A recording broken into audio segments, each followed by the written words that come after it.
그때 마이그레인 약이었죠. 그 약에 대해서 성과 분석하는 걸 좀 했었는데, 그때 보면 이제 성별을 넣기를 원하지 않는다. 나의 시장이 반토막 난다.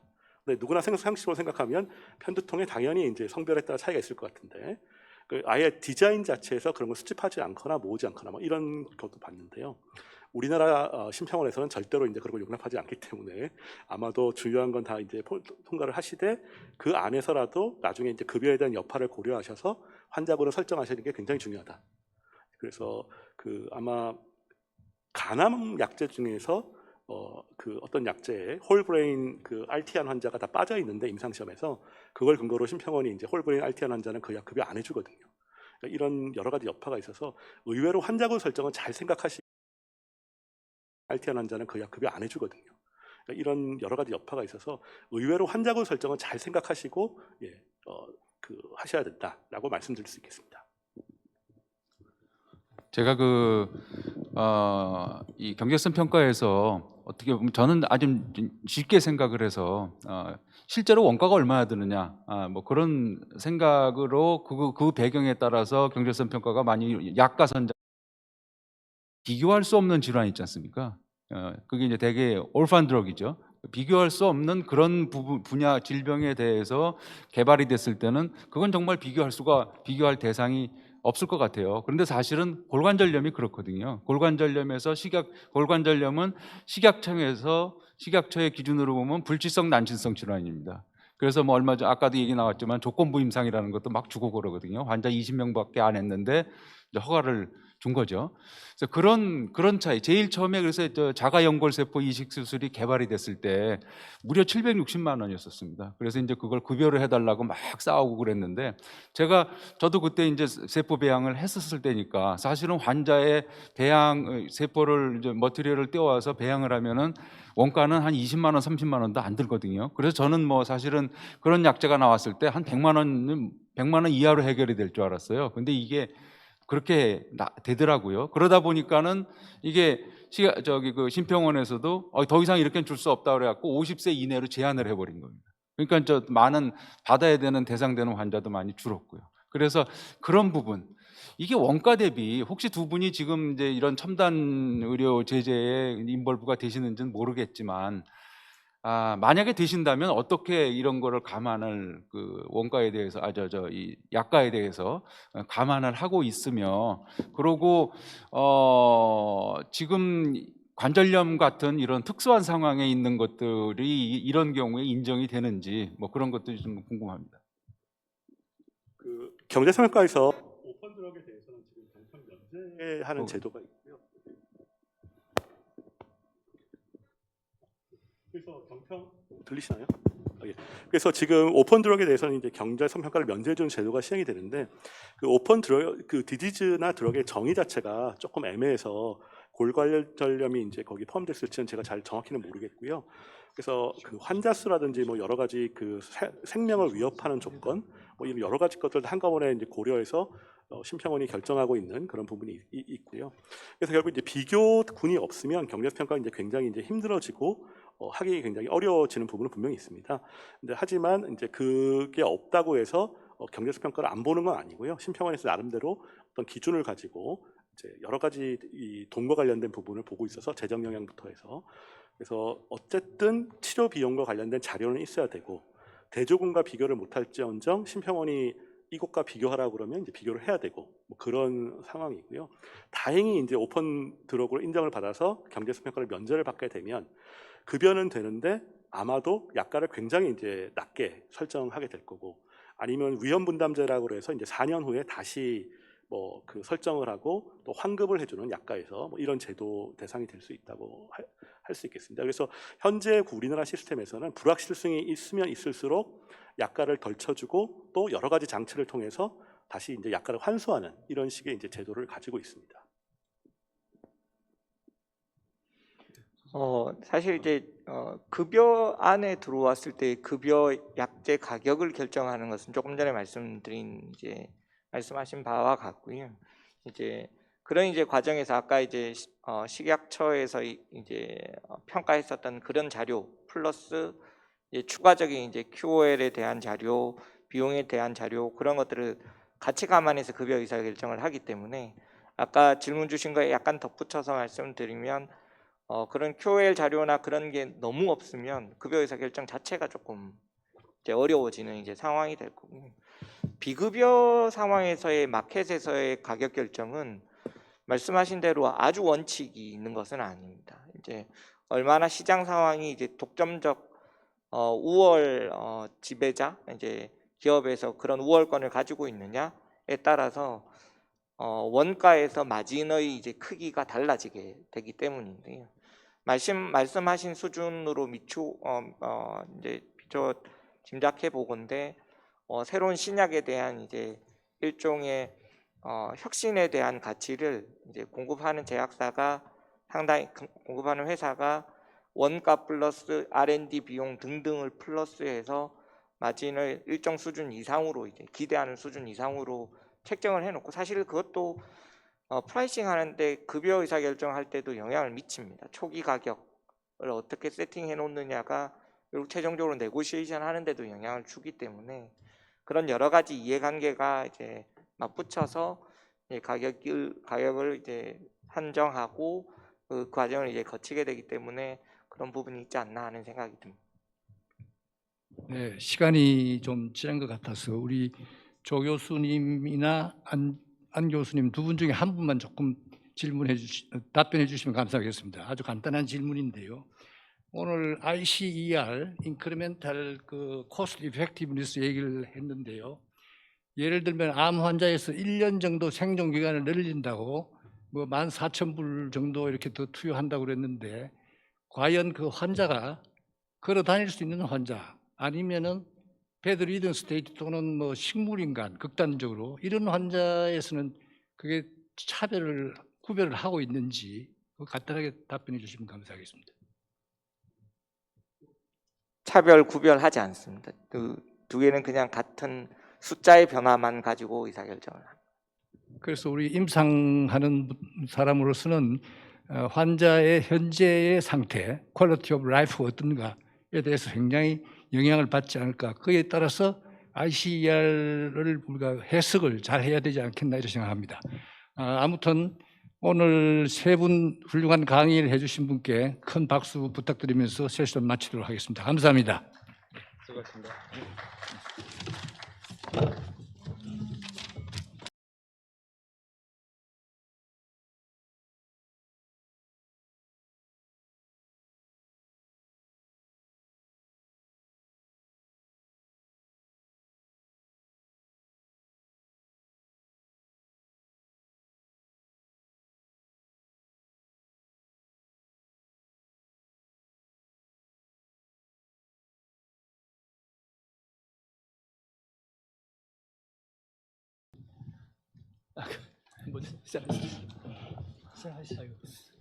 예, 세션 5 우수연재 발표 시작을 하겠습니다. 임원분들께서는 채점표를 좀 작성을 하셔가지고요. 이 우수연재 세션이니까 앞으로 좀 제출을 해주시기 바랍니다.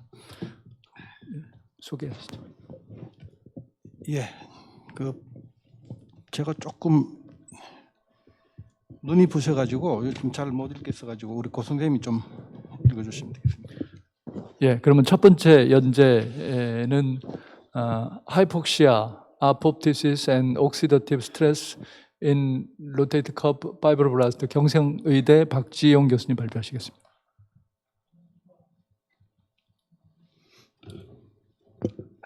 안녕하십니까. 경상대학교 곽지용입니다.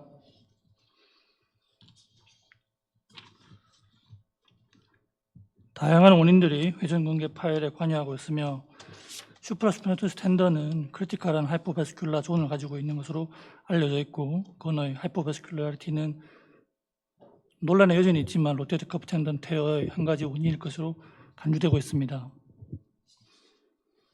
텐던은 트랙션과 글라이딩 텐던으로 구별될 수 있으며, 트랙션 텐던은 텐던의 대부분을 차지하고 텐던의 오리진과 인서전이 머슬과 주행 경로가 같은 경우이며, 글라이딩 텐던은 예를 들자면 슈프라스피나투스 텐던이 될 수 있으며, 텐던의 오리진과 인서션이 머슬의 주행 방향과 다르게 되어 컴프레시브 앤 시어드 포스 포션에서 에이베스큘라 파이브럴 카틸라지너스 캐릭터를 가질 수가 있게 되고 이것은 하이폭시와 연관이 될 수 있습니다. 벤손 등은 회전근개 건증 혹은 파열과 하이폭시아 혹은 에팝토시스에 관하여 스몰, 미디움, 라지, 매시브 사이즈 테어 등에서 히본 알파, BNIP3 발현 증가와 에팝토틱 인덱스의 유의한 증가를 보이며 로테이트 커프 디저너레이션에서 하이폭식 데미지와 연관이 있음을 제시하였습니다. 셀룰러 오버유즈 모델 연구에서는 사이클릭 스트레인이 배양된 파이브로 블라스트의 히본 알파나 VEGF의 발현을 유도한다고 보고한 바 있으며 퓨페 등에 의한 다른 연구에서는 테노사이토의 스트레인이 텐던 디제너레이션과 관련되어 있는 포턴트 엔지오제닉 사이토카이닌 히본 알파나 VEGF를 유도한다고 보고한 바 있습니다.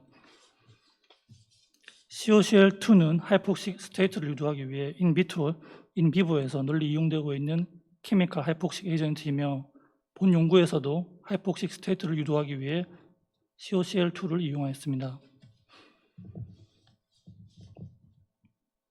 본 연구의 하이폭시아에 의해 텐디노패시가 유도된다는 가설은 오버유즈는 텐던의 취약한 부위에서 하이폭식 스테이트를 유도할 수 있으며 이 하이폭시아가 히본 알파, VEGF, MMP 등의 발현을 유도할 수 있으며 또한 하이폭시아는 ROS 발현을 유도하며 이는 테노사이트 에팝토시스를 유도할 수 있으며 이러한 패솔로직 메커니즘 등이 회전근개 파열을 유도할 수 있다는 것입니다. 본 연구의 목적은 하이폭시아가 인트라셀룰러 ROS 형성을 유도하고 이 ROS가 회전근개 근무세포, 세포 사멸을 유도하는 것을 확인하는 것이며 두 번째는 이러한 하이폭시아에 의해 유도된 회전근개 근무세포의 세포 사멸에 항산화제로 알려진 낙이 세포 보호 효과가 있는 것을 확인하는 것입니다. 매일 슈프라그 돌리레스의 인텍터 슈프라스피나토이스 텐던으로부터 확보된 프라이머리 컬처드 파이브로블라스트를 3차 개대 배양한 세포들을 실험에 사용하였으며 파이브로블라스트의 COCL2 처치 및 COCL2 처치 후 낙의 처치를 하여 다음의 분석들을 시행하였습니다. 결과입니다. COCL2는 농도 의존적으로 파이브로블라스트 셀 데스를 유의하게 유도하는 것을 확인하였습니다. 라이브 앤 데드 에세이에서 라이브 셀이 COCL2 처치한 후 유의하게 줄어드는 것을 확인하였고 다페인 아넥신 PI 더블 스테이닝에서는 에팝토시스가 COCL2 처치군에서 유의하게 증가함을 확인하였습니다. 웨스턴 블랏 애널라이시스에서 하이폭시아 그룹에서 클리브드 캐스페이지 3앤 파프1의 발현이 노목시아 그룹보다 증가한 것을 확인하였습니다. 하이폭식 애널라이시스의 웨스턴 블랏에서 정량 정성적 분석에서 히본 알파, 기목시전화조원 그리고 VEGF, MMP 등의 발현이 증가됨을 확인하였으며 팍스 애널라이시스에서 인트라셀룰러 ROS 형성은 하이폭시아 그룹에서 노목시아 그룹에서보다 유의하게 증가했습니다. 이런 하이폭시아에 의해 에팝토시스의 유도를 확인한 후 안티옥시단트로 알려진 나가 효과를 확인해 보았으며 하이폭시아에 의한 셀 탁시시티가 낙 20mm몰 처치 후 감소하였으며 레드데드 셀이 낙을 함께 처치한 그룹에서 COCL2만 처치한 하이폭시아 그룹보다 감소한 것을 확인하였습니다. 아넥신 더블 스테이닝에서 하이폭시아에 의한 에팝토시틱 셀 데스 레이트가 낙 트리트먼트에 의해 유의하게 감소함을 확인하였으며 웨스턴 블럿 애널라이시스에서 클리브드 캐스페이드 3, 클리브드 파프1의 증가된 발현과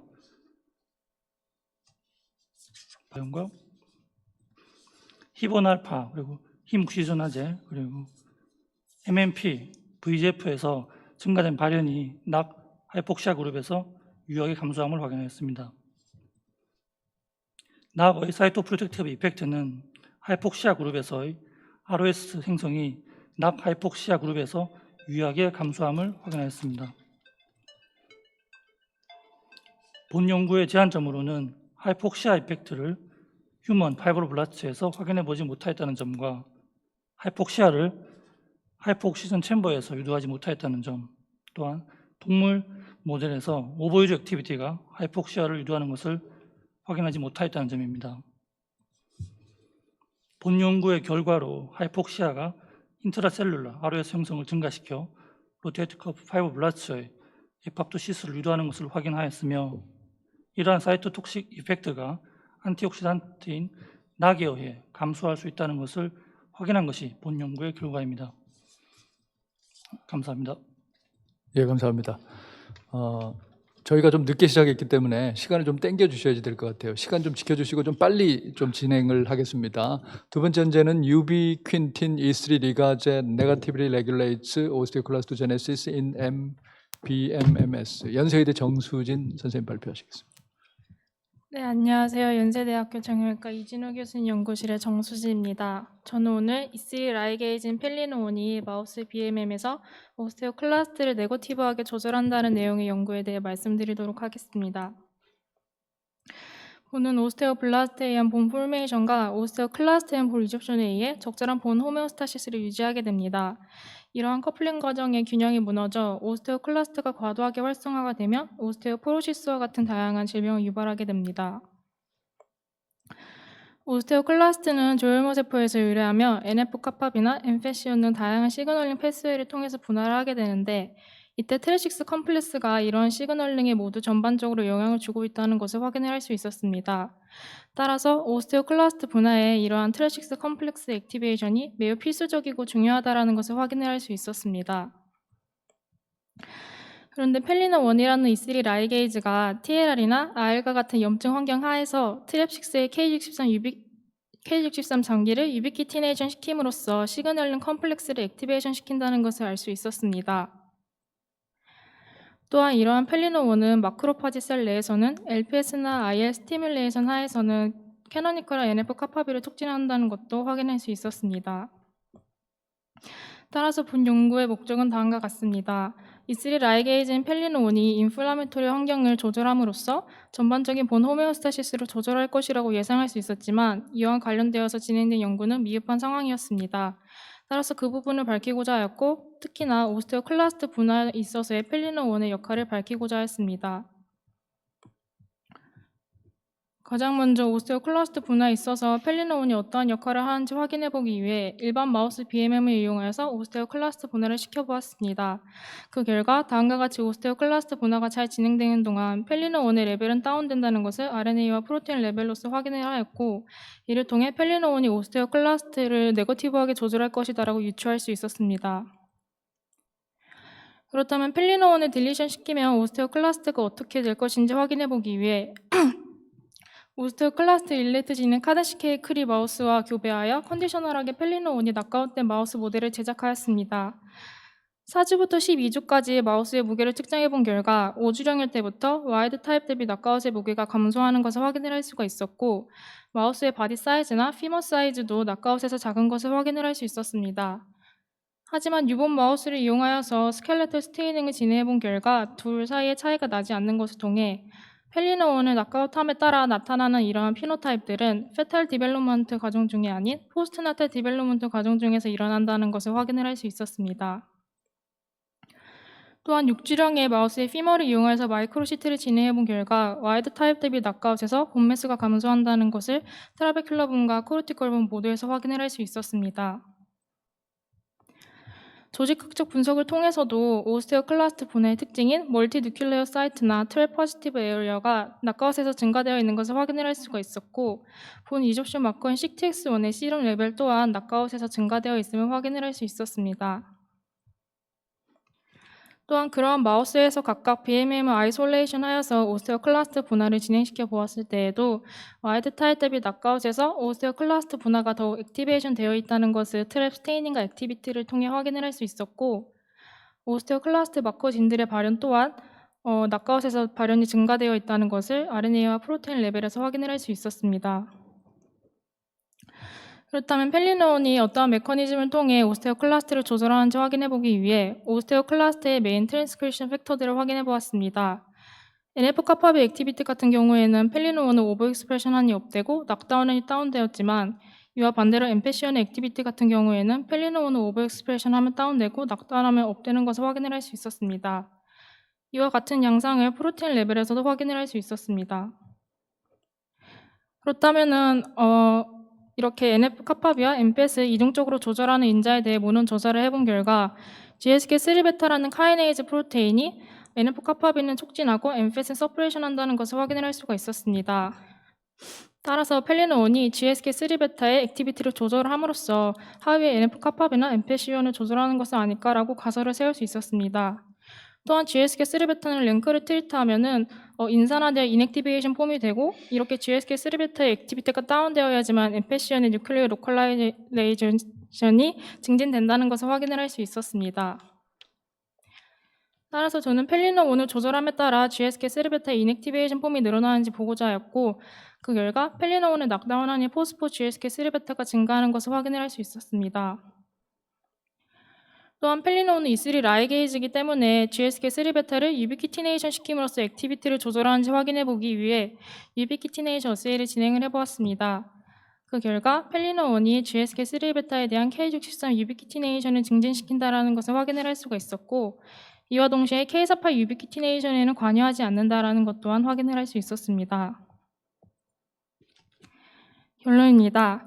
본 연구를 통해서 펠리노온의 낙가웃이 오스테오클라스트 분할을 촉진한다는 것을 확인을 할 수가 있었고 펠리노온이 GSK3베타에 대한 K63 유비키티네이션을 증진시킨다는 것을 확인을 할 수 있었습니다. 따라서 펠리노온이 GSK3베타를 액티베이션 시킴으로써 오스테오클라스트 분할을 네거티브하게 조절한다는 결론을 도출해낼 수 있었습니다. 경청해 주셔서 감사합니다. 예, 감사합니다. 다음 연재는 The Efficacy of Ocubin in Decellularized Nerve Graft for Invalid Lead-Citing Nerve Regeneration. 가톨릭의대 이지원 선생님 발표하시겠습니다. 예, 소개 감사드립니다. 가톨릭의대 전임의 이지원입니다. 제가 오늘 다루고자 하는 내용은 인브레드 레드-사이팅 너브 디펙트 모델에서 디셀룰라이즈드 너브 아이소그라프트를 시행했을 때 너브 리제너레이션에 오큐빈을 처리하고 이 오큐빈이 얼마만큼 에피커시가 있는지에 관한 내용입니다.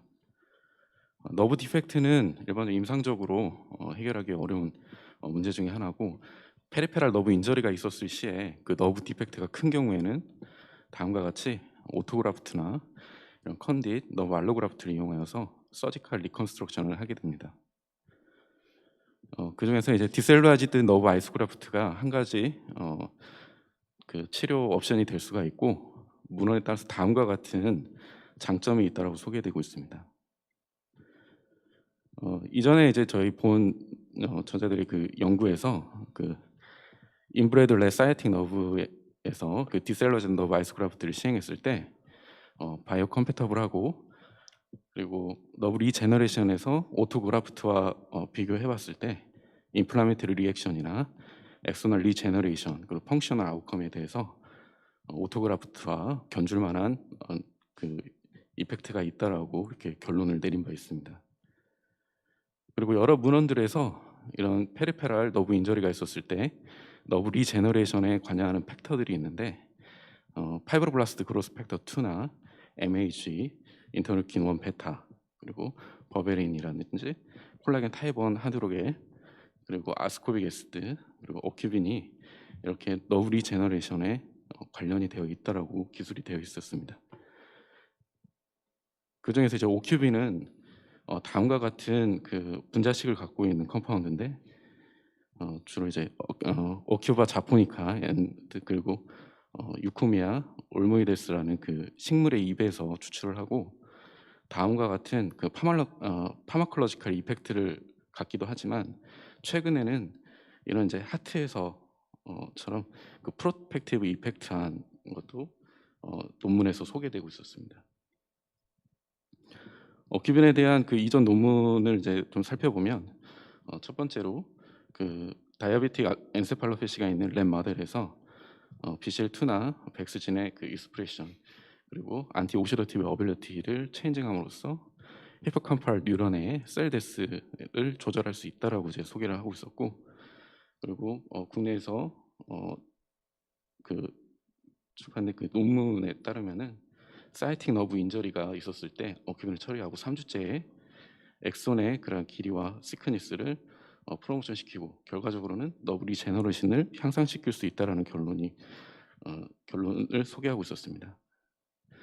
그래서 본 연구의 목적은 이런 그 인브레드 사이어틱 너브 디펙트 모델에서 디셀러티드 너브 아이소그래프를 시행하고 이 오큐빈을 처리했을 때 이 오큐빈이 너브 리제너레이션에 얼마만큼 효과를 나타내는지에 대해서 평가하고자 하였고, 물론 이제 이전 논문들에서처럼 오큐빈이 페리페랄 러브 인저리가 있었을 시에 엑소날 리제너레이션을 향상시킬 수 있다라는 그런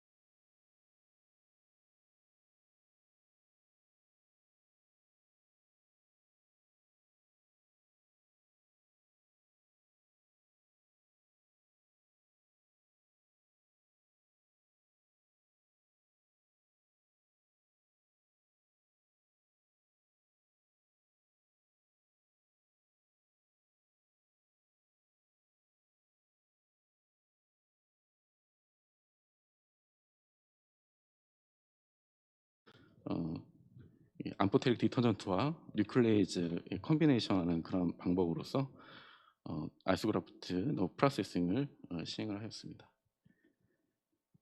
서지컬 프로시저는 미드 사이어틱 너브에서 10mm 세그멘탈 리섹션을 시행하고 이거를 디셀라이즈 너브 아이소그래프트로 리컨스트럭션을 시행하였습니다. 큐빈은 그룹 2에서 이제 인젝션을 하였는데 인트라페리토니얼 인젝션으로 kg당 10mg 하루에 한 번 2주간 시행하였습니다. 펑셔널 아웃컴은 12주째 시행을 하였고 티비알리스 안테리어 머슬 포스, 특히 이제 맥시멈 아이소메트릭 테타닉 포스를 측정하였습니다.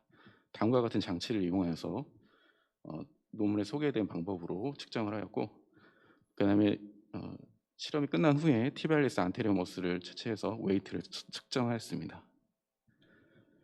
그리고 12주째 히스토모포메트릭 어널라이시스를 H&E 스테인으로 측정하였고, 토탈 셀 넘버와 파시클 넘버, 파시클라 에러 레이쇼, 민 너브 다이아미터를 측정하였습니다. 결과입니다.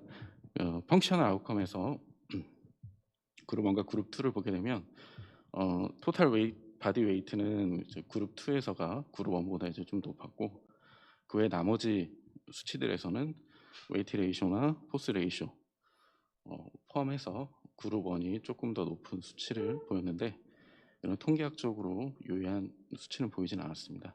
하지만 이제 수치 자체가 그룹 1과 그룹 2를 비교해 봤을 때 거의 비슷한 수치로 나타나는 걸 볼 수 있었고, 그리고 토탈 바디 웨이트를 제외한 나머지 군에서 이 어큐빈에 대한 그 피어슨 상관관계를 보게 되면 다 음의 그 네거티브 상관관계를 보였지만 통계학적으로 유의한 차이는 보이지 않았습니다.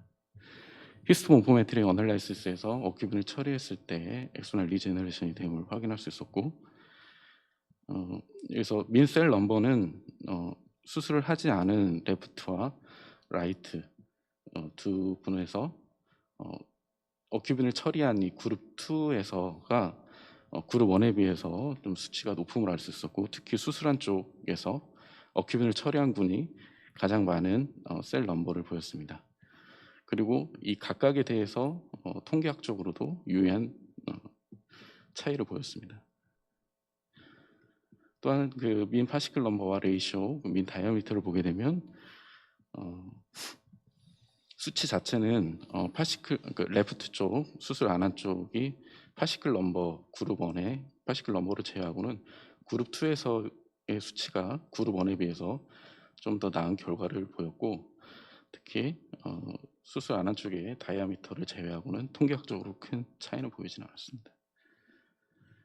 이전 이제 국내에서 보고된 그 어큐빈의 그런 사용에 관련된 저널을 리뷰해봤는데, 이 어큐빈이 그 뉴트럴 프리커서 셀에 있어서 이런 가바너직이나 아니면 글루타메토리 그 다너직 뉴런의 그런 셀 서바이벌을 증가시킨다는 그런 보고가 있었는데, 이것이 어떻게 보면 이제 세라피틱 컴파운드로 작용할 수 있다라고 가정을 하였습니다.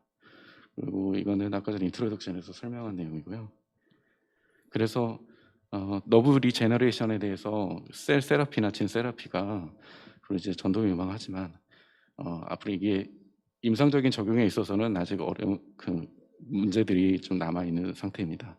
그래서 너브 리제너레이션을 향상시킬 수 있는 드럭의 그런 개발들이 필요한데 만약에 이렇게 개발이 되어진다고 하면 향후 그 너브 인저리 매니지먼트에 있어서 어떤 큰 효과를 일으킬 수 있다고 생각합니다.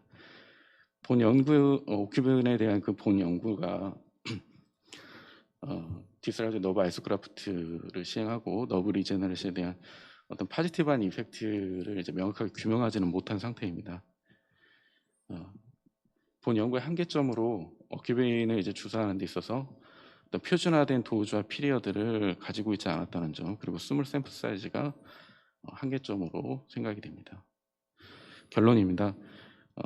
디스라이즈 너브 아이소크라프트 후에 오큐빈을 처리해주게 되면 펑셔널 아웃컴에 있어서 컨트롤 그룹과 수치상은 거의 유사한 그 결과를 보였고, 그리고 힐스톤 모포메트릭 어널라이시스 측면에서는 더 나은 결과를 보였는데 잠정적으로는 이제 파지티브 이펙트라고 가정을 해봤습니다.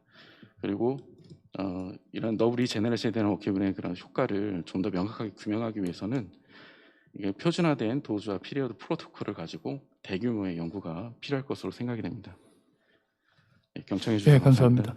다음 연재는 Adverse Reactions to and Clinical Outcomes of Leukocyte Poor PRP and Leukocyte Rich PRP in Knee Osteoarthritis Systemic Review Meta Analysis. 서울의료원 김준호 선생님 발표하시겠습니다. 네, 조금 안녕하세요. 빨리 진행해 주시기 바래요. 네, 네, 알겠습니다. 안녕하십니까, 서울의원 김준호입니다. 네, PRP는 니 OA 환자에서 주목받고 있는 바이올로직한 트리트먼트 옵션입니다. 이는 PRP의 속성인 리저너레이티브 안티인플라메이터리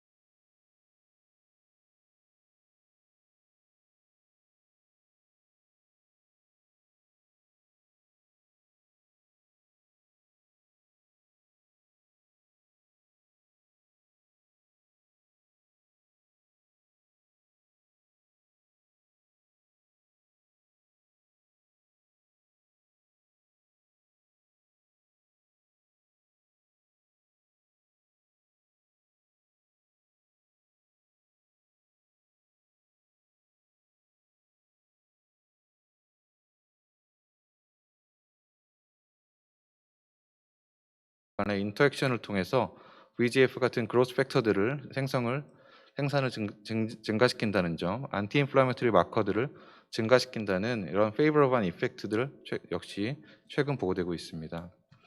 이런 루코사이트의 아나볼릭하고 카타볼릭한 컨커미탄 이펙트에도 불구하고 루코사이트 농도에 따른 PRP의 클리니컬 아웃컴을 비교 분석한 시스테매틱 리뷰 및 메타 분석은 거의 없었습니다. 이에 본 연구는 니 OA 환자에서 루코사이트 농도에 따른 PRP의 클리니컬 아웃컴 및 어드버스 리액션을 분석하고자 했습니다. 트레이 메소드입니다. 다음과 같은 검색 엔진을 통해서 2019년 9월 1일까지 보고된 논문들을 검색하였고 다음과 같은 키워드 텀을 이용하였습니다. 스터디 셀렉션은 니 OA 환자에서 PRP의 인트라아티큘러 인젝션을 시행한 논문들을 셀렉션하였으며 데이터 익스트랙션은 PRP의 루코사이트 컨센트레이션 및 페이션트 리포트 아웃컴 메저스, 어드버스 리액션 등의 데이터들을 추출하였습니다. 루코사이트 풀 PRP와 루코사이트 리치 PRP의 데피니션은 포 클래시피케이션에 의거하였으며 루코사이트 풀 PRP는 홀블러드의 루코사이트 농도의 베이스라인보다 같거나 낮은 경우, 루코사이트 리치 PRP의 경우는 그보다 높은 경우로 정의하였습니다. 환자의 주관적 평가는 바스, 워맥 토탈, IKD 서브젝트 스코어를 이용하여 분석하였으며 어드버스 리액션의 경우 인젝션으로 발생한 로컬한 리액션으로 하였으며 페인 및 스웰링을 이용하여 분석하였습니다. 메소로지컬 퀄리티 어세스먼트는 마이너스 크라이테리아를 이용하였으며 통계학적 분석은 다음과 같은 프로그램을 이용하여 분석하였습니다. 결과입니다. 앞서 언급한 검색 엔진을 통하여 212개의 논문들을 검색하였으며 다음과 같은 스크리닝을 통하여 총 32개의 연구들이 본 논문에 포함되었습니다. 바스의 결과입니다. 두 방법 간의 3, 6, 12개월에서 바스 임프루먼트는 유의한 차이를 보이지 않았습니다. 대부분의 연구들에서 PRP 주사 후 MCID 값보다 높은 바스 임프루먼트를 보였습니다. 토탈 오맥 스코어의 결과입니다.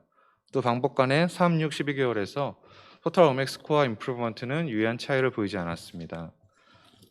대부분의 연구들에서 PRP 주사 후 MCID 값보다 높은 임프루먼트를 보였습니다.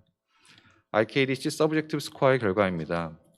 또 방법 간의 6, 12개월 간의 IKDC 서브젝티브 스코어 임프루먼트는 유의한 차이를 보이지 않았습니다. 대부분 모든 연구들에서 PRP 주사 후 MCID 값 이상의 임프루먼트를 보였습니다. 로컬 어드버스 리액션 중 페인의 결과입니다. 인젝션 후 발생한 페인은 루코사이트 리치 PRP에서 루코사이트 풀 PRP에 비해 유의하게 높은 리스크를 보였으며 오즈 레이션은 1.64였습니다. 스웰링의 결과입니다. 인젝션 후 발생한 스웰링의 경우 루코사이트 리치 PRP에서 루코사이트 풀 PRP를 인젝션한 경우보다 유의하게 높은 리스크를 보였으며 오즈 레이션은 1.56이었습니다. 디스커션입니다. 본 연구의 강점은 페인과 펑션을 평가하는데 저희가 MCID를 이용하여 또한 추가적으로 분석하였다는 점이며 DOA 환자에서 인트라아티큘러 PRP 인젝션에 서포티브한 에비던스를 제공하였다는 점, 또한 클리니션에게 PRP를 선택할 때 일종의 유용한 정보를 제공하였다는 점입니다.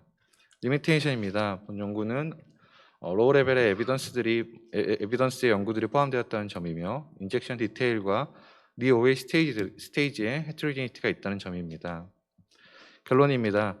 오스티오아스트라이티스 환자에서 인트라아티큘러 PRP 인젝션을 분석한 대부분의 논문들에서는 루코사이트 농도와 관계없이 12개월 팔로업 이내에서는 페인과 펑션 모두 MCID 값 이상의 임프루먼트를 보였습니다.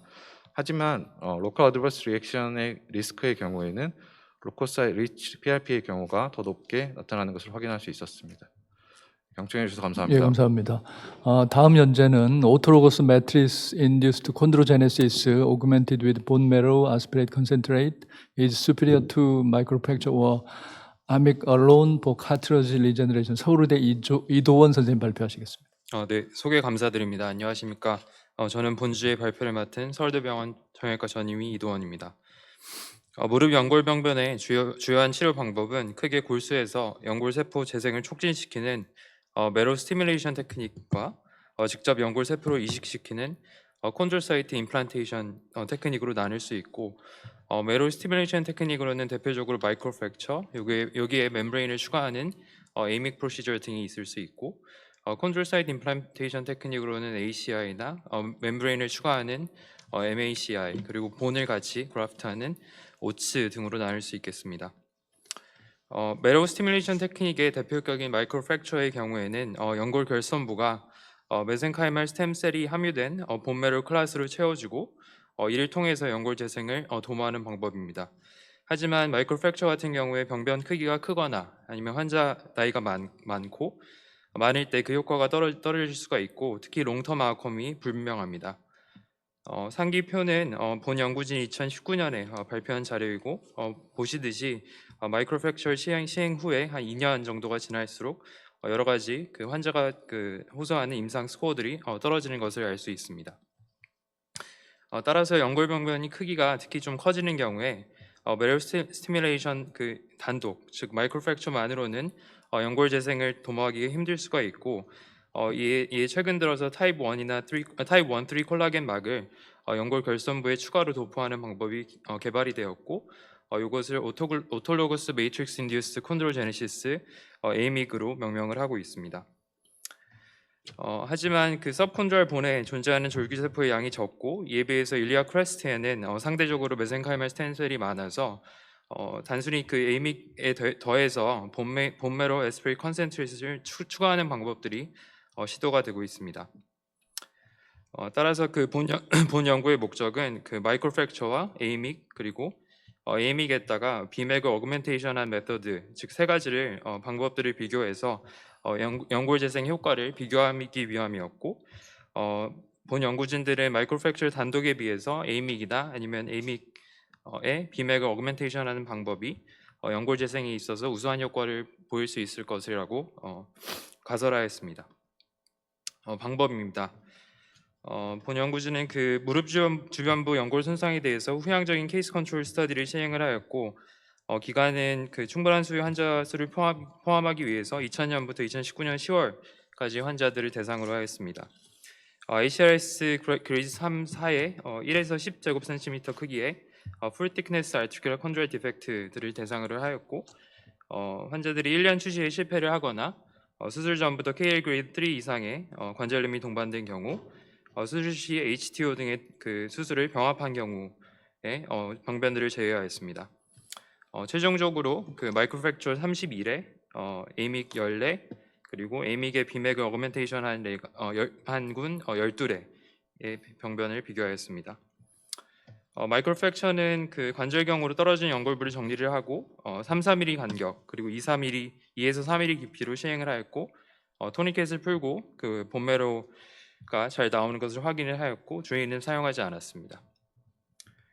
에이믹은 마이크로프랙처에 더해서 그림에서 보시다시피 미니 아토토미를 추가를 시행을 해서 제품화된 콜라겐 멤브레인을 병변 크기에 맞게 재단해서 부착을 하고 봉합을 하였고 마지막으로는 그 파이브린 글루를 어플라이하였습니다. 에이믹 윗 비맥 군에서는 에이믹 프로시지에 더해서 동측의 일리아 크레스트로부터 빼낸 본메로를 원심 분리기에 돌린 이후에 그 컨센트레이트를 병변 부위에 주입한 이후에 멤브레인을 덮어주었습니다. 1차적인 방사학적인 지표로 수술 후 1년째 모카트 스코어를 계산하여서 비교하였습니다. 2차적으로 임상적인 지표를 살펴보았고 수술 전 그리고 수술 후 3개월 및 1년째 측정을 하였고 라이졸룸, IKDC, 쿠스 그리고 테그너 스코어를 살펴보았습니다. 적절한 통계 방법을 사용을 하였고 결과는 다음과 같았습니다. 나이, 성별, BMI 등의 데모그래피스는 세 군 간에 통계적으로 유의미한 차이가 없었고 병변의 위치 및 크기 또한 유의한 차이는 없었습니다.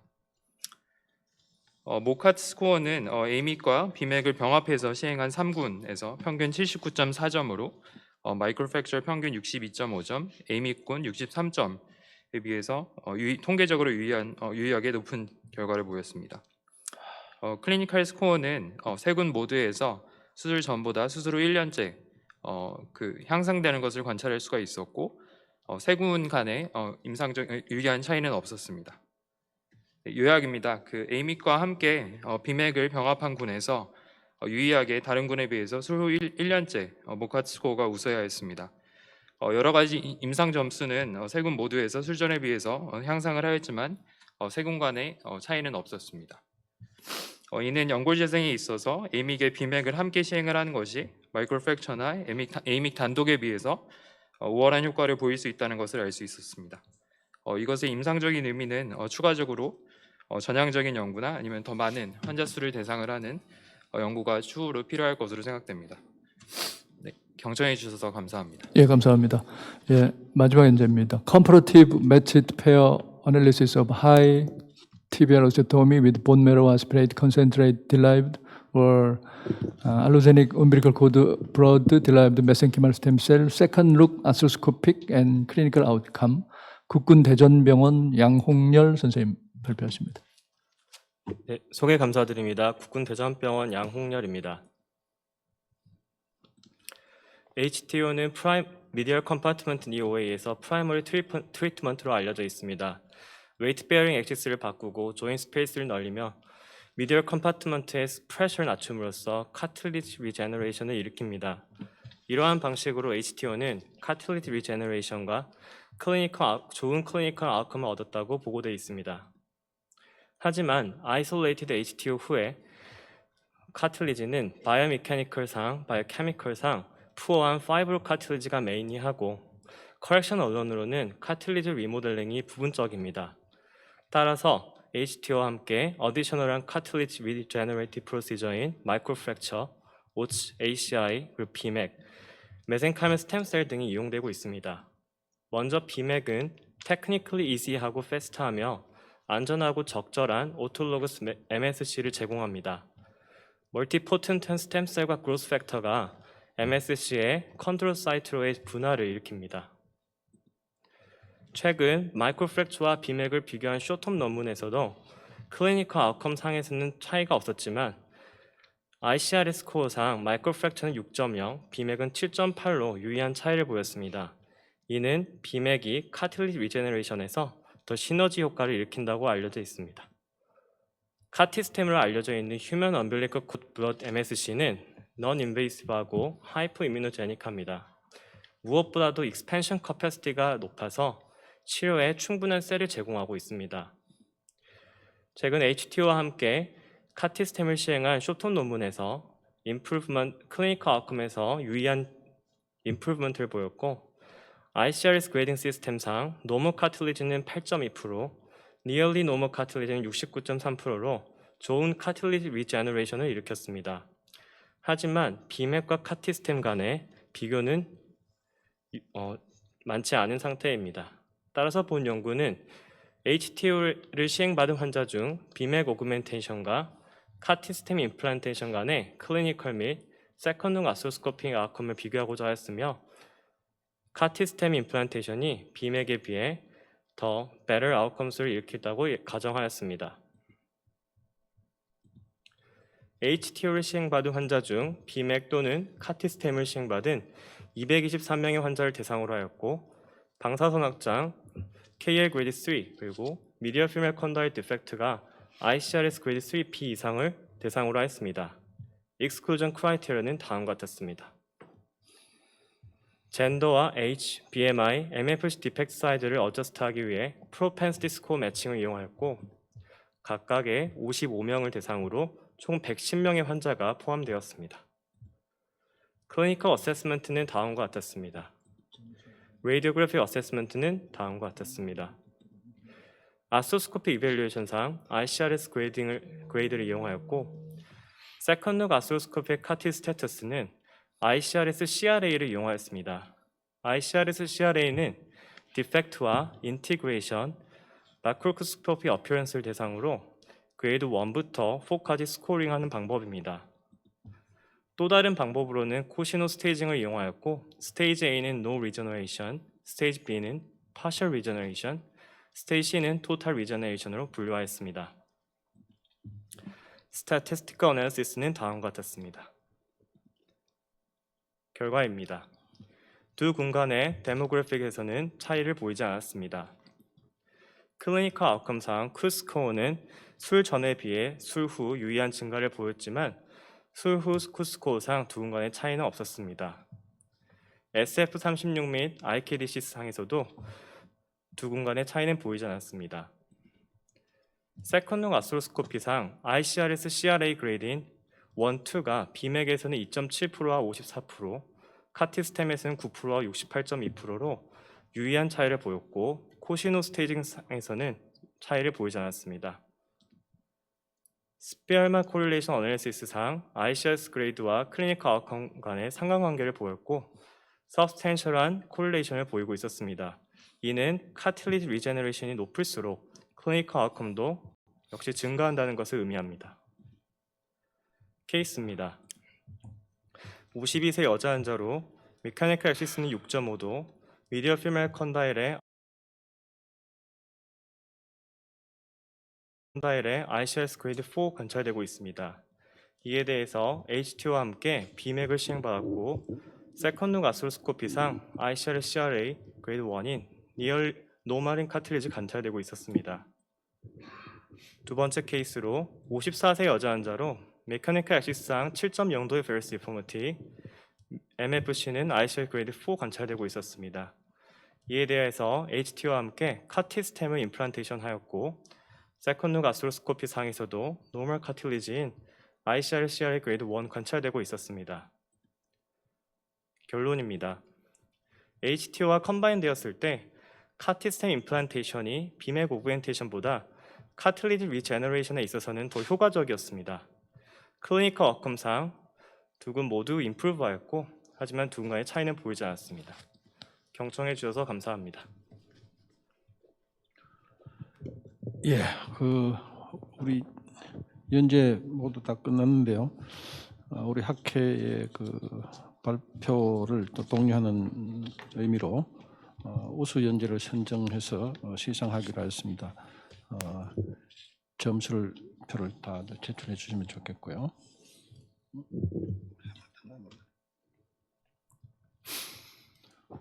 남은 시간 디스커션을 하도록 하겠습니다. 프로에서 질문이나 코멘트 있으면 순서대로 해주시기 바랍니다. 네, 첫 번째 연재에 대해서 질문이나 코멘트 있으시면은 해주시기 바라고, 연자분들은 앞으로 좀 나와 주시죠. 저희가 조금 늦게 시작해서 10분 정도 시간이 있습니다. 첫 번째, 그 시스테인의 서플리멘터리 폼이 NAC이죠, NAC. 그래서 이제 요게 그 타이레놀로 알려져 있죠, 아세타미노펜. 요게 오버도즈였을 때 뭐 치료하는 방법으로 IV로 사용이 되기도 하고, 또 이제 COPD 같은 게 있으면 무클라이틱스로 사용되기도 하고, 미국에서는 이 캔서 프리벤션 이펙트가 있다고 해서 이 서플리멘털 폼으로 이렇게 사용이 되는데, 우리나라에는 수입이 금지돼 있어요. 그래서 만약에 우리나라에 사용이 허가된다면은 아마 PO 제재로 사용이 될 수 있을 것 같은데, 나우지아 같은 그런 뭐 사이드 이펙트가 있다고 하더라고요. 혹시 사이드 이펙트나 혹 뭐 주의사항이나 뭐 그런 게 있는지 하고, 로테티컵 디지즈에서 사용될 수 있다면 앞으로 어떻게 사용될 수 있을 거라고, 뭐 여러 가지 또 과정을 거쳐야지 되겠지만 그에 대해서 간단하게 좀 말씀해 주시기 바랍니다. 예, 질문 감사합니다. 먼저 저희 실험은 인체 실험이 아니라 동물 실험이었기 때문에 나하고 사이드는 확인해 보지 못했고, 실제 뭐 저희가 동물 인비보 실험을 계획할 때 혹시 나하고 사이드가 있을 수 있는데, 아직까지는 저희가 사이드에 대해서는 확인하지 못했습니다. 네, 두 번째 연재에 대해서 질문이나 코멘트 있으시면은 하시기 바랍니다. 요게 이제 펠리노 1이잖아요. 이게 오스테오 클라스토제네시스의 네거티브 레귤레이터라면은 실험 결과가 그랬으니까 앞으로 뭐 임상적인 적용이나 임상 사용 가능성에 대해서는 어떻게 보시는지. 펠리노원이 오스테오 클러스트를 조절하기 때문에 오스테오 포로시스나 본 프랙처 힐링 쪽을 드럭으로 개발되면 좋지 않을까라고 생각은 하고 있습니다. 예, 감사합니다. 세 번째 연재에 대해서 질문이나 코멘트 있으면 해주시기 바라고. 이 오크빈이 네. 실험을 하셨는데, 저희 옛날에 저도 이제 실험을 하다가 이제 페리토니아 인젝션을 하셨다고 하셨는데, 그 바늘이 아마 바이탈 오간을 찌른 것 같아요. 그래서 그 실험 동물이 컨버전 하다가 익스파이한 적이 있거든요. 예. 그래서 이 인트라페리토니아 인젝션 할 때도 좀 주의사항이나 요령 같은 게 있을 것 같은데, 그에 대해서 혹시 이야기해 주실 수 있나요? 예, 그리고 아울러서 오큐빈을 이런 실험 재료로 선정하게 된 어떤 배경, 그런 것도 잠깐 말씀해 주시면 좋겠습니다. 공동연구자로 제가 말씀드리겠습니다. 인트라페리토니아 인젝션 하는 중에 저희는 특별히 그런 문제가 발생한 건 없었습니다. 그래서 그 니드를 이용해서 했고, 우리 실험실 연구원이 비교적 그 경험이 많아서 큰 문제 없이 진행했던 거고요.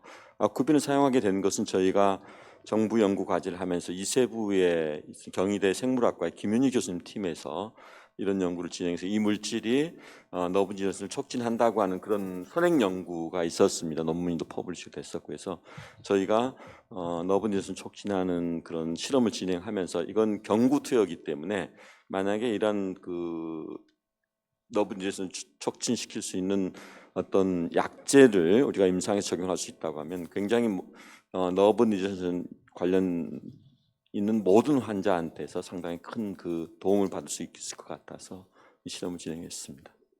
예, 플로에서 질문 진행하시죠. 보여주셨는데요. 제가 너브 쪽은 잘 몰라서 이 셀은 어디서부터 오리진해서 온 거라고 생각을 할 수 있고, 또 어떤 셀로 아이덴티파이가 되는지 그것이 궁금합니다. 그라프탄 세그멘트 중간 미드 포션에서 저희가 이제 하는데, 뉴클리어스 수를 카운트합니다. 그래서 너브가 리젠션 되어 들어가면서 이제 결국은 슈반 셀 오리진의 셀일 텐데요. 호스트 오리진의 셀로 생각합니다. 왜냐하면 이 디셀러의 너브 그래프 자체 내에는 전혀 그 아셀로한 매트릭스만 남아 있는 셀이고 결국 셀은 다 호스트 오리진의 셀로 생각이 됩니다. 그래서 이 셀 자체가 너브 리저네이션 너브 셀 자체를 의미한다기보다는 그런 것을 서포트하고 이렇게 하는 그 바스큘라이즈는 되고 바이탈라이즈 되는 어떤 티슈의 그런 것을 나타내는 인덱스로서 카운트한 건데 대체로 너브 리제네이션하고 좀 일치하는 것으로 이렇게 이해하고 있습니다. 그러면 지금 이제 그 너브 디펙트를 만드셨는데 그 위 프락시마라고 디스탈에 있는 너브의 슈반 셀이 온 거라고 보시는 건가요? 물론 그 이제 마이크로 튜브를 통해서 자라 들어나가면서 생기기도 하고요. 또 주변 조직에서도 이렇게 들어올 수도 있다고. 그다음 연재 네 번째 연재에 대해서 질문이랑 코멘트 있으시면은 해주시기 바랍니다. 루크사이트 리치 PRP가 로컬 뭐 리액션, 페인이나 스웰링 같은 거를 야기시킬 수 있다고 하셨잖아요. 그래서 루크사이트 푸어로 만드는 게 중요할 것 같은데 이 버피코트에서 이 컬렉션 할 때 어떤 푸어로 만들 수 있는 더 좋은 방법 같은 걸 레커멘드 할 수 있나요? 루크사이트 푸어로 만들 수 있는 방법이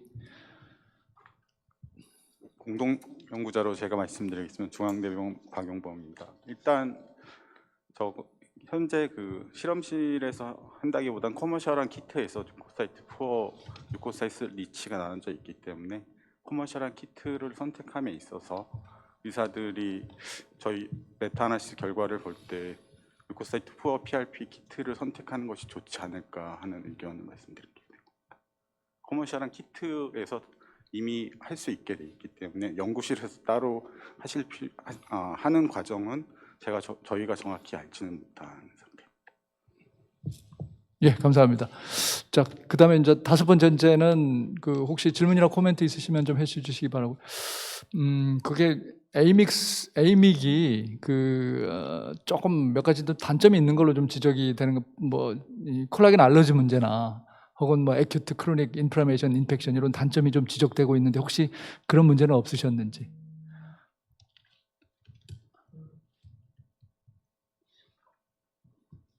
예, 제가 공조자로 답변드리겠습니다. 다행히 저희 케이스에서는 특별히 뭐 애드버스 이벤트라는 거는 보이지는 않습니다. 하지만 이제 가장 우려되는 것은 지금 말씀하신 것이 이제 환자의 임상 증상으로 나타날지 않을지 모르지만 결국에는 이제 카트리지 리제너레이션을 오히려 방해하는 요소로도 작용할 수 있다고 생각이 되어집니다. 그래서 그 부분에 대해서는 좀 더 이런 그 컨트롤 베이스된 연구가 필요하다고 생각이 되어집니다.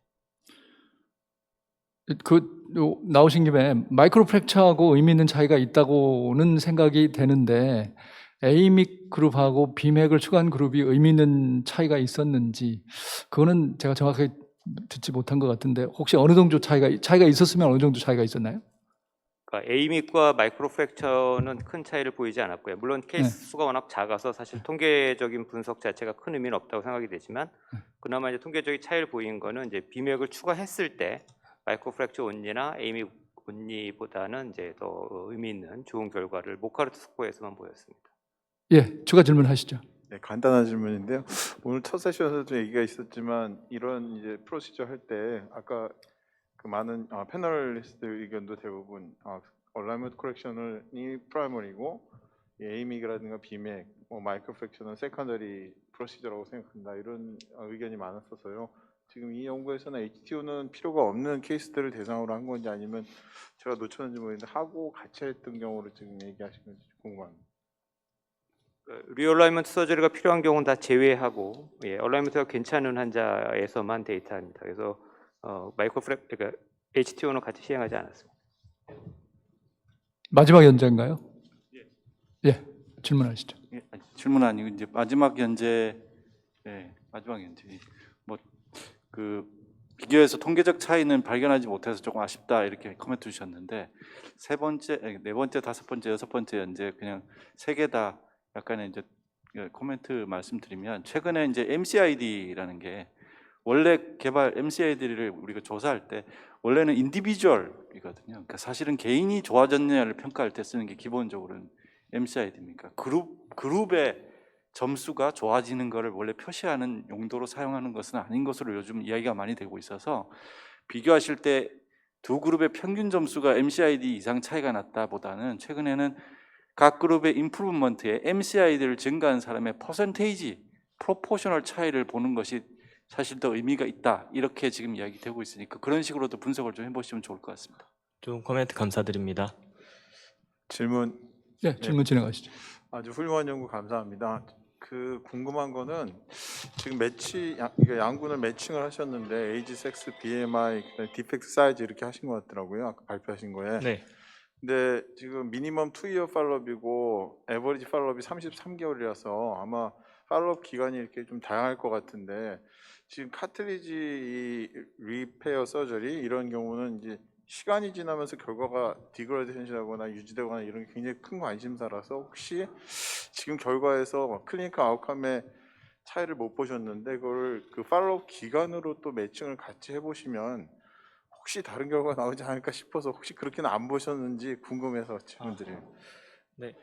일단 계획적으로는 지금 현재는 2year 팔로업 다음에는 이제 5year 팔로업까지는 지금 보려고 하고 있습니다. 근데 현재 세컨드 아스로스코피 상에서는 리제너레이션 여부를 판단할 수 있는데 이제 5year 팔로업 갈 경우에는 아스로스코피보다는 이제 MRI 팔로업을 할 계획이라서 계획 중에는 있습니다. 제 질문은 그 결과를 볼 때 그 팔로업 기간에 따라서는 매칭을 3년 그러니까 2년 다음에는 3, 4, 5년이 다 합쳐지는 거잖아요. 지금 말씀하시는데 3년끼리 4년끼리 이렇게 팔로업된 기간을 매칭해서 보실 수 아마 있는 데이터로 가능할 것 같아서 궁금해서 예, 반영해서 하도록 하겠습니다. 네, 한 가지만 더 질문 추가로 하나 더 드리면은 비맥은 뭐 RCT 연구가 좀 많이 있지만은 결과 차이가 많다고 하셨잖아요. 그래서 이제 별로 이펙티브니스가 없다. 뭐 이렇게 좀 결론이 나 있는 것 같고, 그다음에 휴먼 코드 브라드는 뭐 케이스 시리즈이지만은 이펙티브하다. 뭐 라지 디펙트도 힐링이 좀 잘 된다.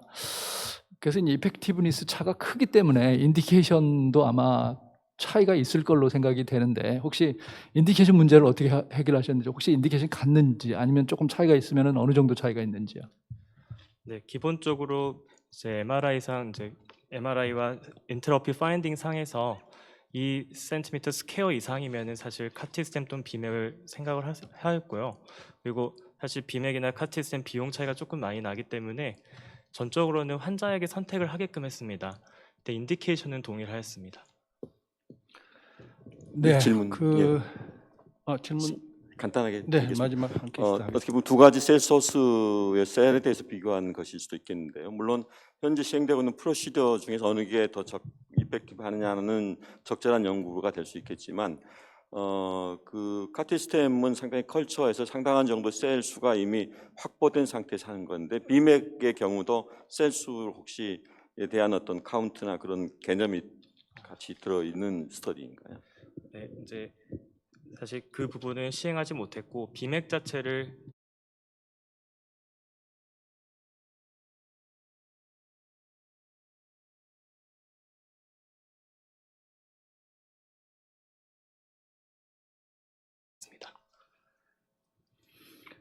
네, 그러면은 이번 세션을 이거를 마치도록 하겠습니다. 우리 그 학회가 이런 그 베이직 사이언스를 다른 학회에 비해서는 학회라서 상당히 이 어려운 주제가 많았습니다.